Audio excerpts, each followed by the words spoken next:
Est-ce que tu as oublié encore le supplice pour m'apporter merci?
Nous allons lire Matthieu chapitre 21, nous allons lire le verset 28 jusqu'au verset 32. Matthieu 21, 28, 30. À 32. Qui vous ensemble, un homme avait 2 fils, et s'adressant au premier, et il dit, Nakati ezalaki na motomoko tata azalaki na bana mibale pe alobaki na oya yango alobi. Mon enfant va travailler aujourd'hui dans ma vigne. Mwana nanga lelo okende kosala mosala na bilanga nanga ya vinyo. Il répondit, je ne veux pas. Ye ayanolaki ye ete ngai na kokende te. Ensuite il se répandit et il alla. S'adressant à l'autre, il dit la même chose et ses fils lui répondit, je veux bien, Seigneur.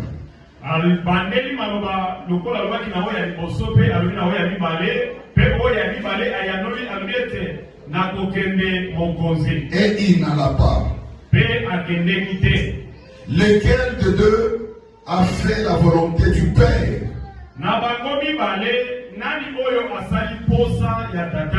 Ça, c'est Jésus qui avait posé la question. Ils répondirent les premiers. Et Jésus leur dit, je vous le dis en vérité, les publicains et les prostituées vous dévanceront dans le royaume de Dieu.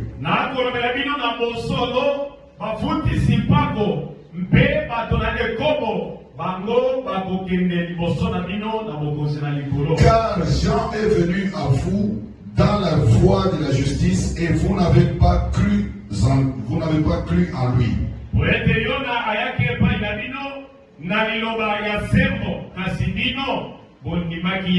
Mais les publicains et les prostituées ont cru en lui.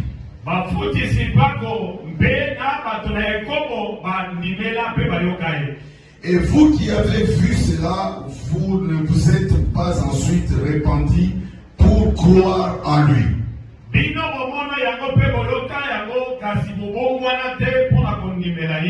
Parole du Seigneur. Laisse-moi prendre la famille, s'il vous plaît.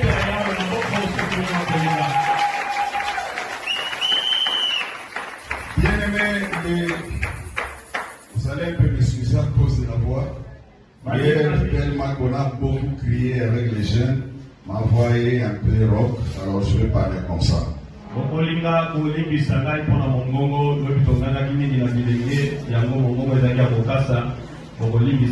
Le dimanche passé, nous avions parlé de 2 fils aussi.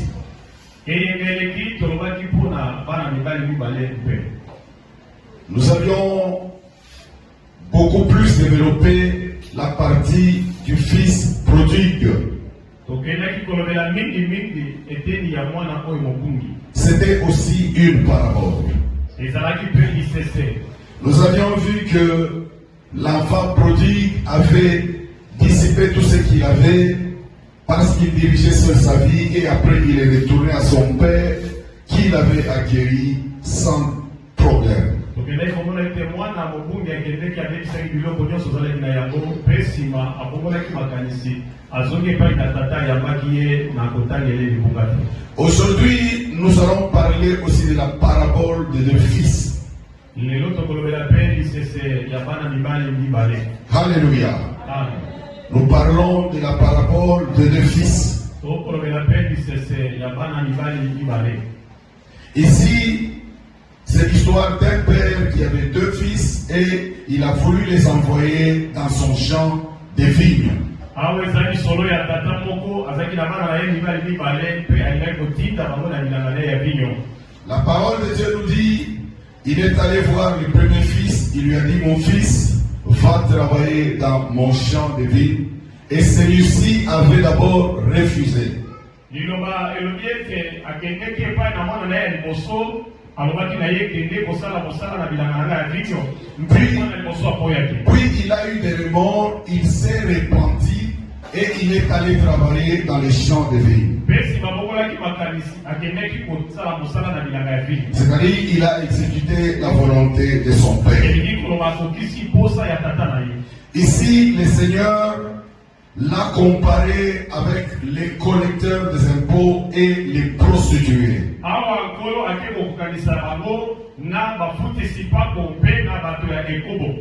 Qui, après avoir passé leur vie dans la désobéissance, ils se sont repentis et ils sont revenus auprès de Dieu. Baoyo babikaki bomoi bango na kati ya kosanga kotosa kasi na nsima bakendaki kotubela mpe kozonga epai na Nzambe.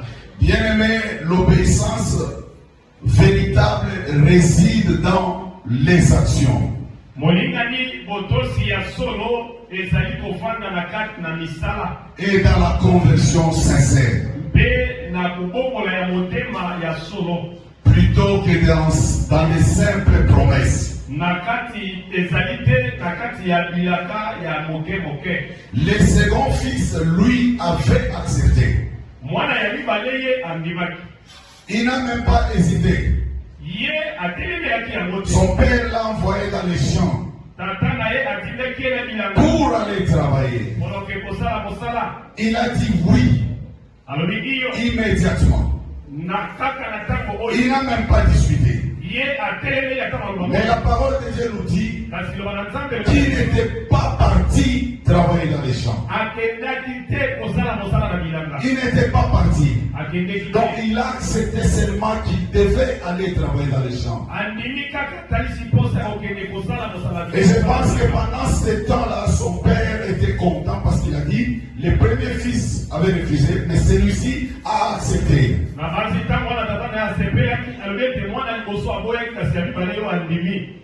Mais son oui ici, ce n'était pas pour passer à l'action. Ndiyo na ye awa ezalaki te mpona kokota na mosala. Le Seigneur ici le compare aux religieux hypocrites. Awa nkolo akokokanisa ye na basambeli bato ya bilongi mibale. Les gens qui connaissaient les Écritures, Bato bayebaki makomi qui parlaient beaucoup, bakoloba et ebele. ces gens-là affirmaient obéir à Dieu. Bango bakotalisa kotosa epai na Nzambe. Mais leurs actions et leurs cœurs sont loin de Dieu. Kasi misala na bango mpe mitema na bango mosika na Nzambe. Bien-aimé, l'obéissance ne consiste pas dans les bonnes paroles, Molingani botosi ezali kofanda te na maloba kitoko. mais dans l'accomplissement de ce que Dieu a demandé. Kasi na bokokisi ya mai oyo Nzambe asengi na yo. Si nous lisons l'apôtre Jean dans 1 Jean chapitre 3, le verset 18, Soki totali na 1 Jean 3:18. ici Jean est en train de dire, petits enfants, Awa yo na koloba bana mike. n'aimons pas seulement par la parole ou bien par la langue, Olinga kaka na nzela limemo te to na monoko te mais na que nous maloba. puissions aimer en action et en vérité. Toyeba kolinga na mosala mpe na bosolo. Si nous lisons aussi dans Romains chapitre 2, le verset 13, Soki totali Romains 2:13. la parole de Dieu nous dit ici, Loba na Nzambe ebi na biso boye. ce ne sont pas en effet ceux qui écoutent la loi qui sont justes devant Dieu, Ezali te na baoyo bakoyoka mobeko bango nde bazali sembo liboso na Nzambe. mais ceux qui la mettent en pratique, qui seront justifiés. Ici, le Seigneur voulait nous démontrer que les actions sont plus que les promesses. Les actions sont plus que les bonnes paroles. Aujourd'hui, tu vas parler de quelque chose. Tu dis que tu vas faire quelque chose. Tu acceptes que tu vas faire quelque chose et tu ne fais rien. Donc, tu n'as rien fait.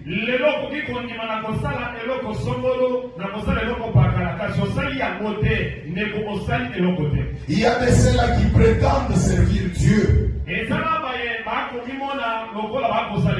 ils servent Dieu en parole. Ils servent Dieu en parole. Ici, on nous dit que le père avait 2 fils et il les avait envoyés dans son champ de vigne. Un serviteur de Dieu, c'est celui que Dieu a envoyé aussi dans les champs. Mais aujourd'hui, il y a des serviteurs de Dieu qui sont serviteurs de Dieu en parole, pas en action.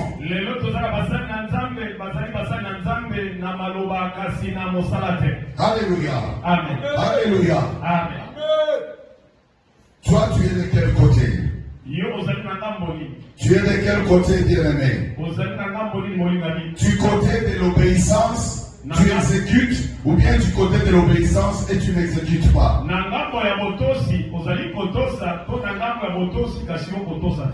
Parce que les fils qui avaient dit oui, ils n'étaient pas partis. C'est comme quelqu'un que Dieu avait appelé pour servir. Et il a accepté, tout le monde l'a vu, il a accepté qu'il va servir Dieu.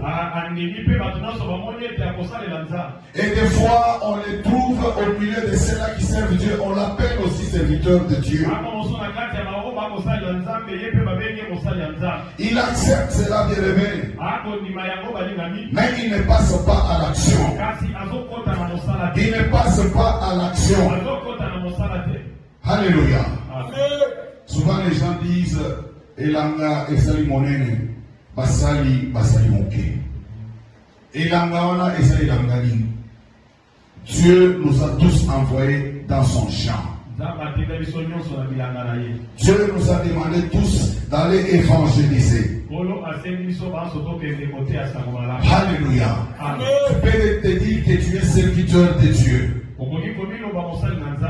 mais tu ne vas jamais évangéliser. Tu ne prêches jamais aux gens pour qu'ils viennent à Christ. C'est-à-dire que tu es en train de faire un travail en partie. Ici, je ne parle pas seulement des serviteurs de Dieu qui passent ici devant. Toi, tel que tu es là, tu es aussi serviteur et servante de Dieu.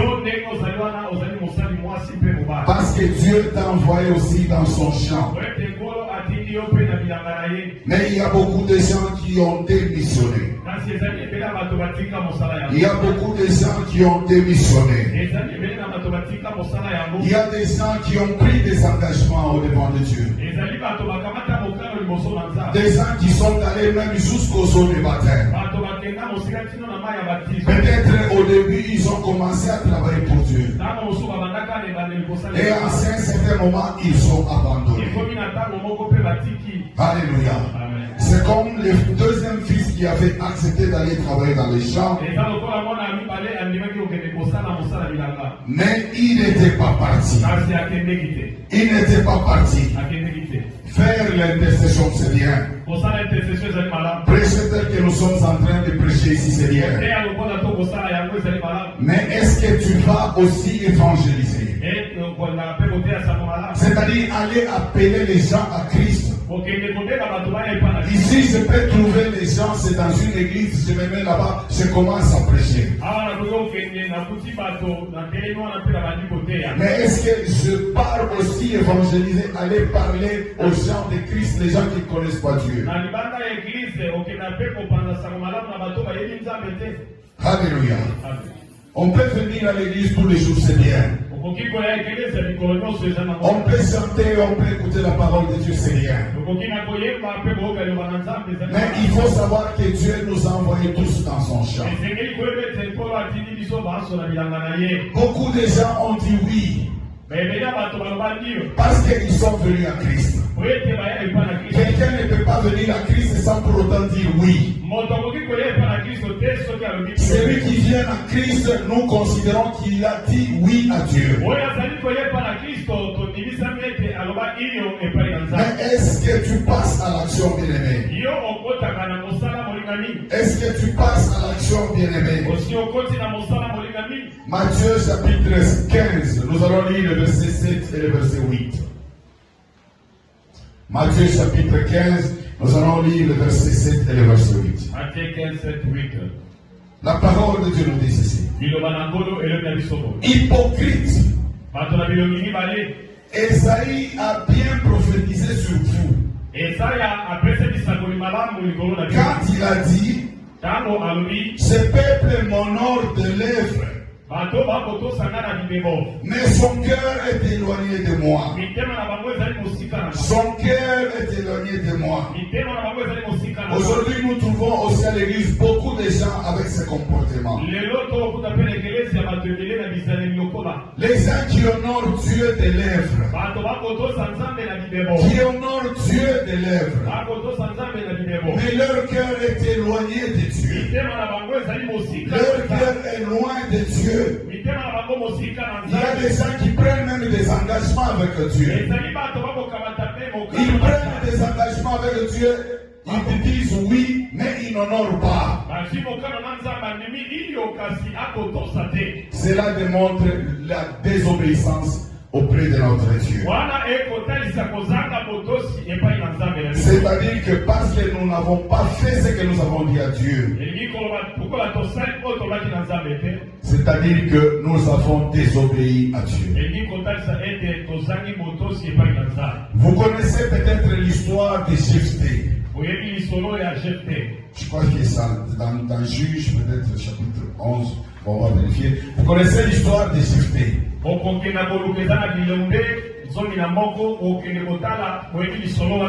Jephthé était la femme d'un prostitué.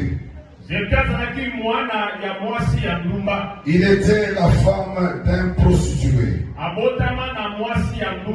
Si vous allez lire, vous lisez oui dans Juge chapitre 11. Alors sa maman avait fait d'autres enfants avec un autre mari.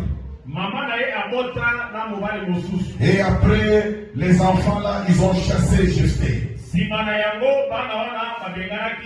Ils ont dit à Jephthé, toi tu ne vas pas hériter notre maison parce que tu es l'enfant d'une autre femme.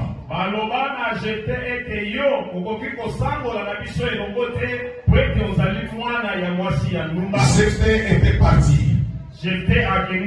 Parce que c'était un vaillant héros. Quand le peuple d'Israël avait connu la défaite dans leur guerre, ils sont allés chercher Jephthé. Mais c'était à une condition. Si je combats et que nous gagnons les amants, c'est-à-dire que je serai votre roi.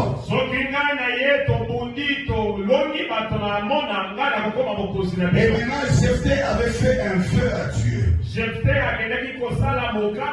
Il avait dit, si Dieu lui donnait la victoire, à son retour, réveillez s'il vous plaît tous ceux-là qui dorment là. Regarde ton voisin si l'or tu le réveilles. Tu les réveilles. Tu lui dis, on parle de Jephthé. Dis-lui, on parle de Jephthé. Alléluia. Amen. Alors Jephthé avait fait un feu à Dieu. Il a dit, quand tu vas me donner la victoire, si je rentre de la guerre, la première personne qui viendra pour m'accueillir, je vais consacrer cette personne à toi. Alléluia. Amen. On va l'offrir en holocauste. La parole de Dieu nous dit que Jephthé n'avait qu'une fille.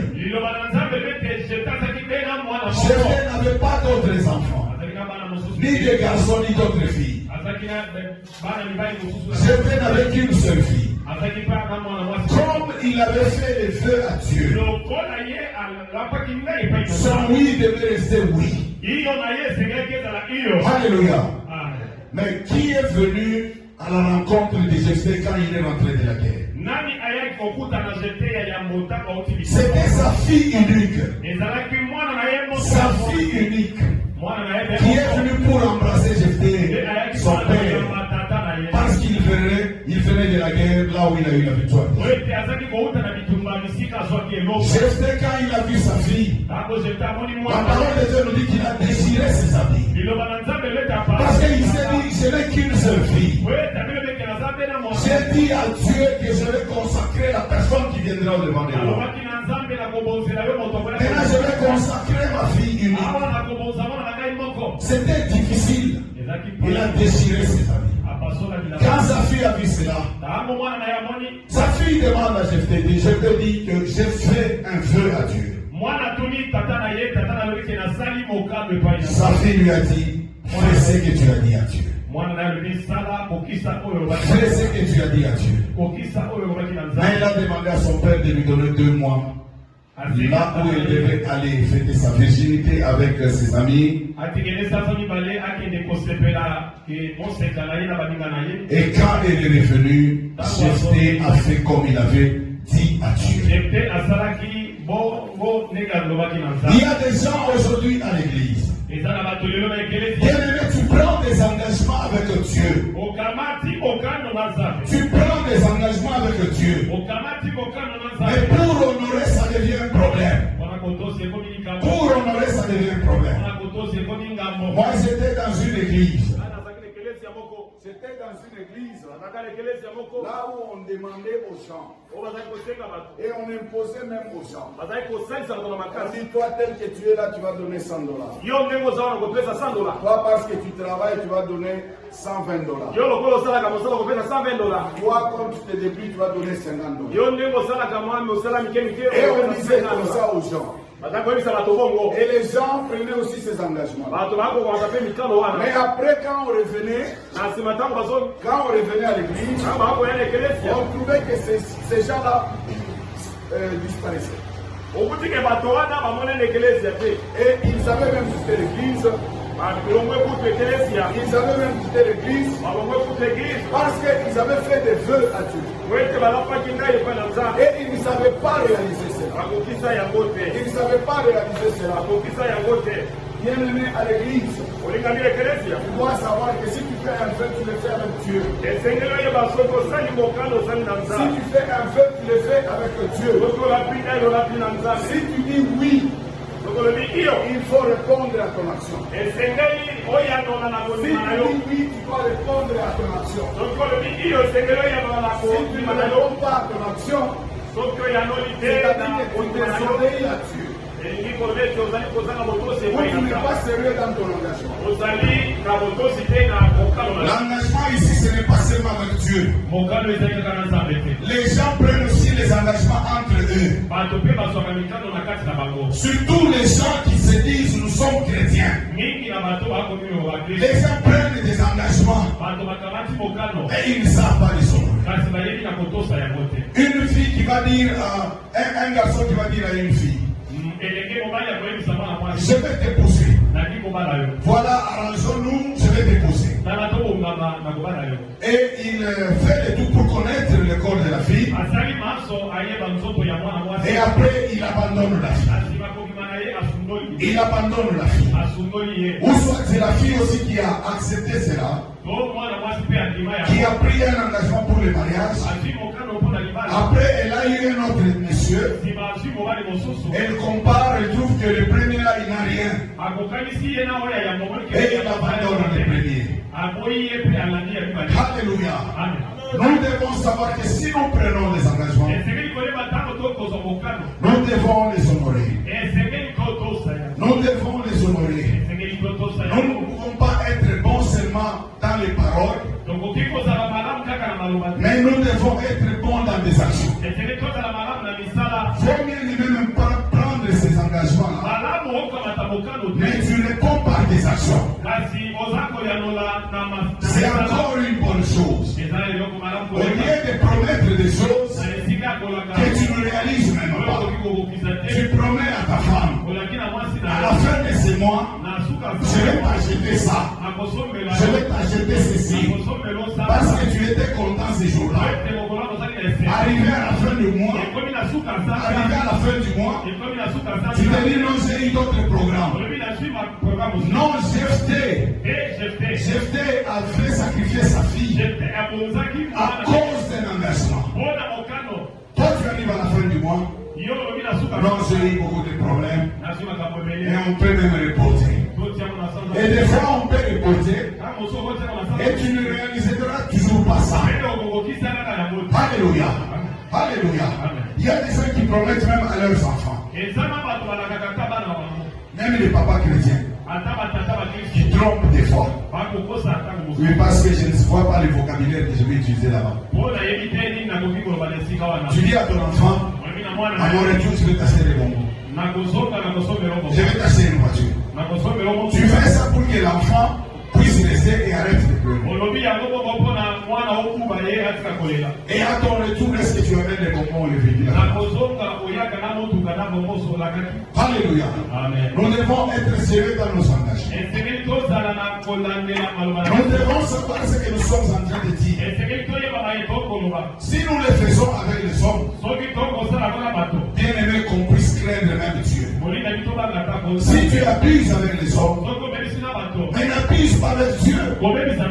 Dieu t'a envoyé aussi dans son champ. Il t'a envoyé aussi dans son champ. Alléluia. Mais est-ce que toi tu pars dans son champ? Des fois nous sommes là, nous demandons ici, à la fin du culte, quand nous donnons les communiqués, nous demandons s'il y a des nouveaux venus. Oui, toi tu es content de voir s'il y a des nouveaux venus. Tu chantes aussi. Ce n'est pas mauvais, c'est bien. Mais quel jour où on chantera aussi pour ton action? Alléluia. Quel jour où tu chanteras pour ton action? Alléluia. L'évangélisation. Beaucoup de gens fuient l'évangélisation. Mais toi, tu es le fruit de l'évangélisation. Toi, tu es le fruit de l'évangélisation. On t'avait évangélisé. On t'a parlé de Dieu. Toi, tu n'es pas Paul. Même s'il y a des Paul au milieu de nous, ils ne sont pas nombreux. Alléluia. Toi, on t'a évangélisé. On t'a dit d'accepter Jésus-Christ dans ta vie. Tu as accepté Dieu, tu es venu à Christ.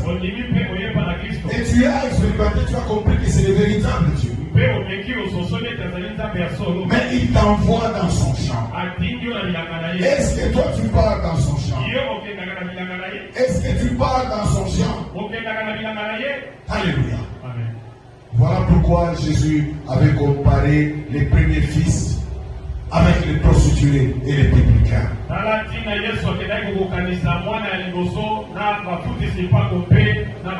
Toi, tu peux te dire chrétien aujourd'hui, serviteur de Dieu, oui, c'est bien.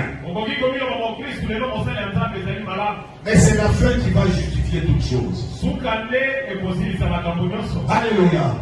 Parce que peut-être les derniers seront les premiers. Est-ce que toi tu vas maintenir ça? Est-ce que tu vas rester dans ce que tu fais? Il y a de ceux-là qui ont évangélisé une fois. Ils ont évangélisé 2 fois.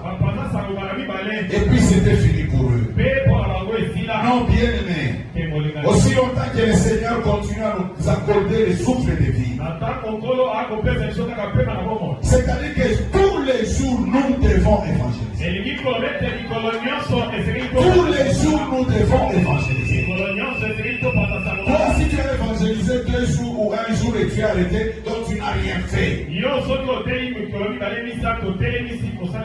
Tu n'as rien fait. Tu as dit oui et tu t'es arrêté là. Alléluia. Mais ceux-là qui n'avaient pas dit oui, ils sont allés travailler dans les champs. Les gens peut-être que les chrétiens minimisent. Ils se disent que ce sont des païens.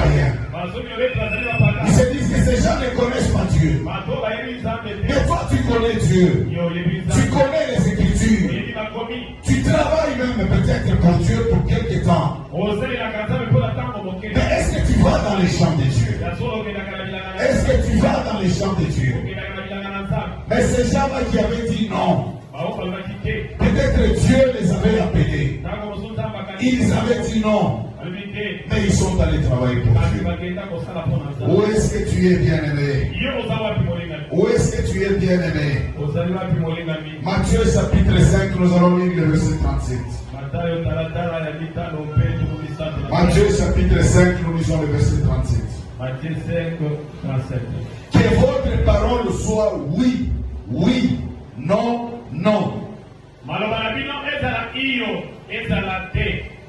Ce qu'on y ajoute vient du malin.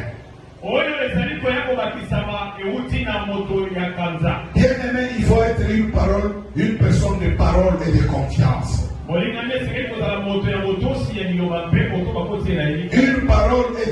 personne de parole et de confiance. Et quand tu fais des promesses, il faut les réaliser. Quand tu fais des promesses, il faut les réaliser. Ecclésiaste chapitre 5. Nous allons lire à partir du verset 3 jusqu'au verset 4. Lorsque tu as fait un vœu à Dieu, ne tarde pas à l'accomplir, car il n'aime pas les insensés. Accomplis le vœu que tu as fait. Mieux vaut pour toi ne point faire des vœux que d'en faire un et de ne pas l'accomplir. Alléluia. Toi, tu connais les vœux que tu as fait Dieu. Il y a des gens qui disent, Seigneur, quand tu vas me donner un enfant, quand tu vas me donner telle chose, quand tu vas me donner du travail, quand tu vas me donner ceci, je vais commencer à travailler pour toi.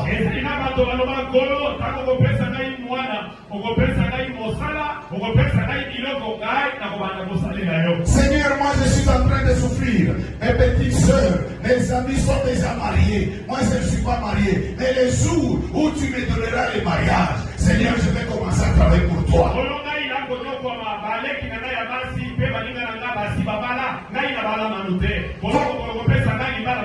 Toi, tu lui as fait des vœux. Tu as fait des vœux à Dieu.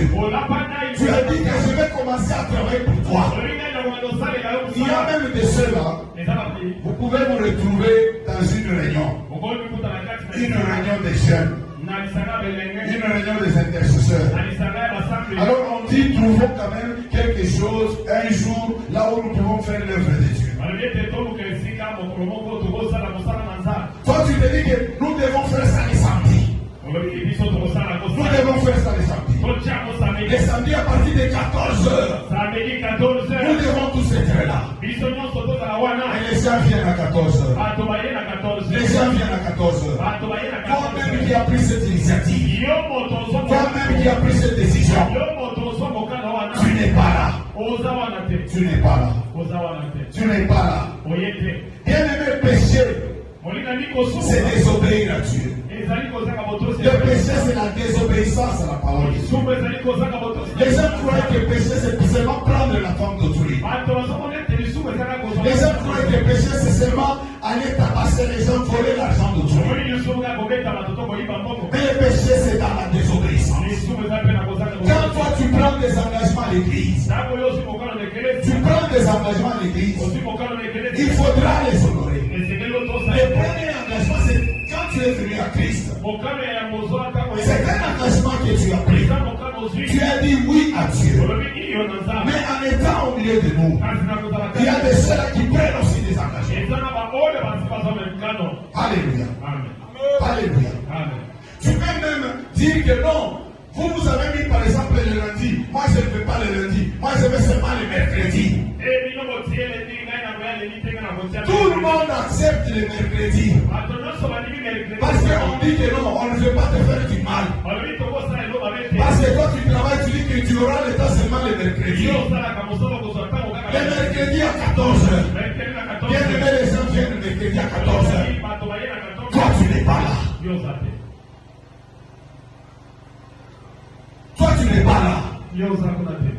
Ton oui, tu as dit oui, mais tu n'es pas passé à l'action.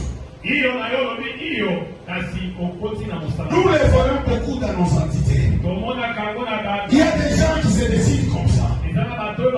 Mais ils ne réalisent pas ce qu'ils ont dit.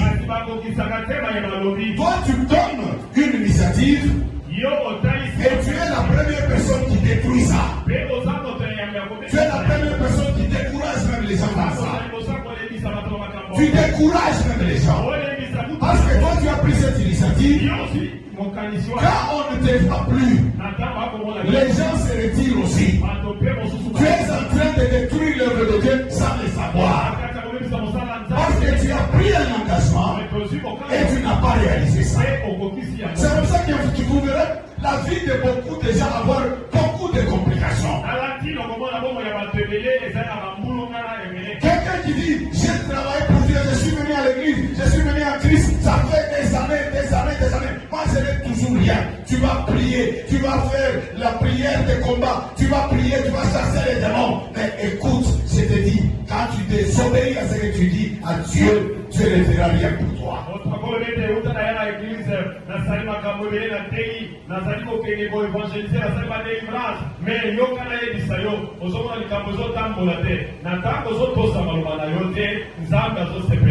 À moins que tu puisses l'entrer auprès de ton Père comme le fils prodigue. Aussi longtemps que tu vas rester là où tu es. Je ne veux pas te flatter, bien-aimé. Je dois te dire la vérité. Dieu ne fera rien pour toi. Les gens se comparent avec les autres. Ils se comparent avec les autres. Pourquoi les autres évoluent? Pourquoi les autres vont de l'avant? Pourquoi pour eux les choses marchent? Oui, les choses marchent pour eux. Parce qu'ils passent à l'action. Toi, tu ne passes pas à l'action. Malgré le temps que tu as fait dans le Seigneur.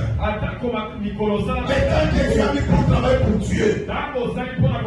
Il y a même des serviteurs de Dieu qui se plaignent. Les serviteurs de Dieu qui se plaignent.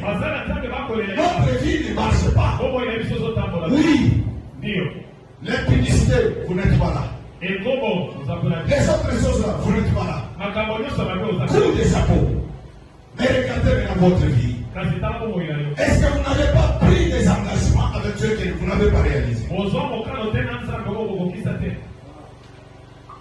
Des engagements que vous n'avez pas réalisés. Je glorifie beaucoup Dieu. Parce qu'il y a quelques personnes qui sont venues de voir. Quelqu'un peut venir et dire, moi je vais acheter le micro. Il donne l'argent pour acheter le micro. Gloire à Dieu.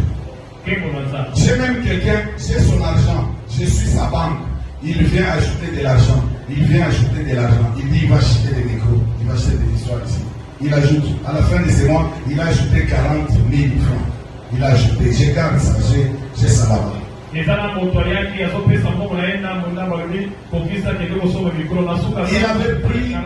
avait pris cet engagement avec Dieu, pas avec moi.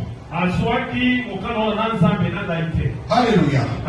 Parce qu'ici, nous avions dit que nous allons vous démontrer comment est-ce qu'on peut travailler pour Dieu. Comment est-ce qu'on peut utiliser son argent pour l'œuvre de Dieu. On n'est pas là pour vous forcer pour donner. Parce que quand on vous force pour donner, vous ne serez jamais béni.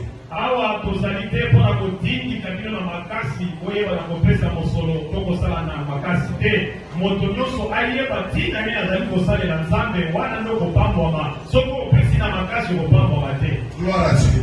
Je glorifie beaucoup Dieu parce que maman m'a dit dernièrement, quand elle organisait l'évangélisation de maman en masse, il y a une maman qui est venue lui donner l'argent. Beaucoup d'argent d'ailleurs. Lui donner, ajoute aussi à ton argent là, parce que je veux à ce que je puisse aussi participer à la bénédiction. Vous attendez que je puisse dire les noms, je ne dirai pas.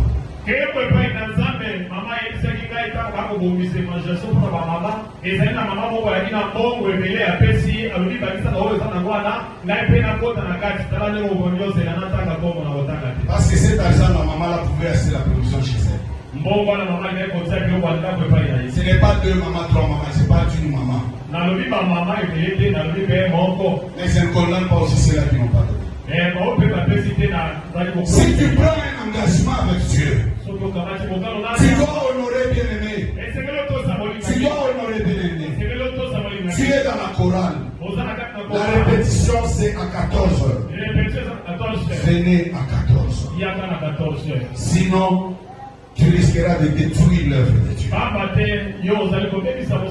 Parce que les autres, quand ils verront ton absence, ils vont aussi se décourager. Ils vont aussi se décourager. Donc il y a des gens qui sont en train de jouer l'œuvre de Dieu sans pour autant les savoir. Mais ils sont là contents. Mais ils ne savent pas qu'ils sont en train de détruire l'œuvre de Dieu. Nous lisons les derniers versets. Deutéronome chapitre 23, verset 21. Si tu fais un vœu à l'Éternel ton Dieu, tu ne tarderas point à l'accomplir. Car l'Éternel ton Dieu t'en demanderait compte.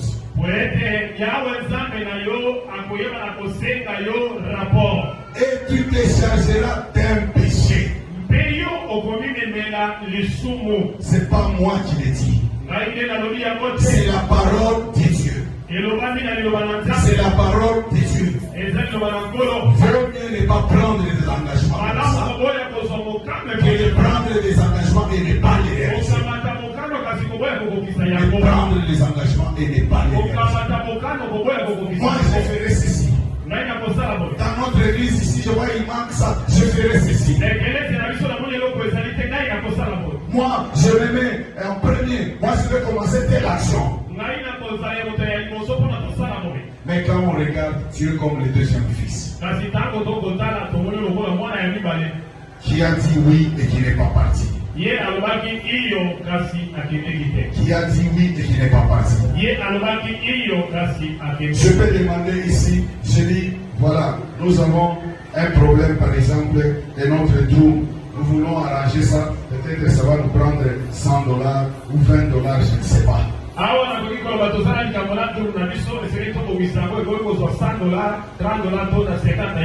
tu vas prendre l'engagement ici.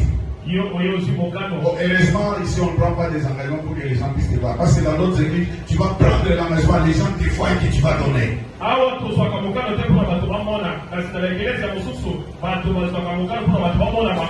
Peut-être tu peux nous voir après, tu dis, bon voilà, j'ai pris l'engagement, je vais donner.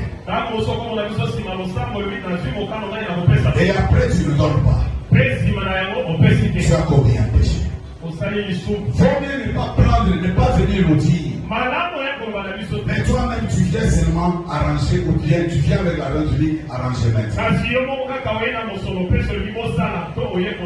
C'est ça l'obéissance. C'est de dire des choses pour ne pas réaliser. C'est de dire des choses pour ne pas réaliser. Je disais que je glorifie Dieu dans cette église. Parce que ceux-là qui ont pris des engagements pour acheter, pour la peinture, pour d'autres choses et autres, ils ont tous réalisé.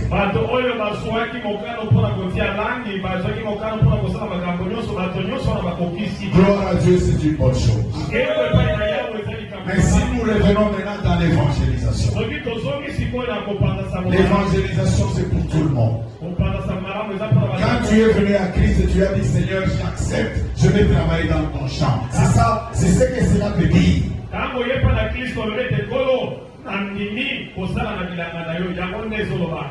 Tu prends aussi les baptêmes, tu dis Seigneur, j'ai accepté. C'est-à-dire, cela veut dire, tu as dit oui à Dieu, tu dis je vais aller travailler dans ton champ. Mais est-ce que tu le fais? C'est ça le problème. Est-ce que tu le fais? Ici on nous dit le Seigneur va te demander ça. Parce que tu risques de te charger d'un péché. Parce que tu as désobéi à ce que tu as dit. D'autres choses, peut-être que tu obéis. Mais là, tu n'obéis pas. kasi kuna okotosa Tu n'es pas parti dans les champs de Dieu. okei na bilanga na nkolo te Est-ce que nous pouvons nous mettre debout pour prier? tokoki na kotelema mpona kosambela Bien-aimé, tu vas prier, tu regardes un peu ta vie, tu vas prier maintenant. molingani okosambela otangi boyi na yo okosambela sika Le Seigneur nous a envoyés tous dans son champ. oyo atindi biso basola bilanga na ye Parce que nous sommes ses enfants. po ete tozali bana na ye Ici, on nous parle de deux fils. awa bakolobela biso mpona bana mibali mibale Les deux fils d'un parent, bana mibali mibale ya tata moko un père. ya tata moko Et on les a envoyés. Il y a l'un qui a refusé mais qui est parti faire quand même ce qu'on lui avait demandé de faire. atindi bango kasi moko aboyaki nsima atosi akei kosala na kabalobani L'autre a accepté, mais il n'a pas réalisé ce qu'il avait dit. mosusu andimi kokende kasi akokisi te makambo andimaki Où est-ce que toi tu es, bien-aimé? yo ozali wapi molingani Tu es de quel côté, bien-aimé? na molini yo ozali molingani Tu vas maintenant prier. okosambela sika Tu vas dire à Dieu.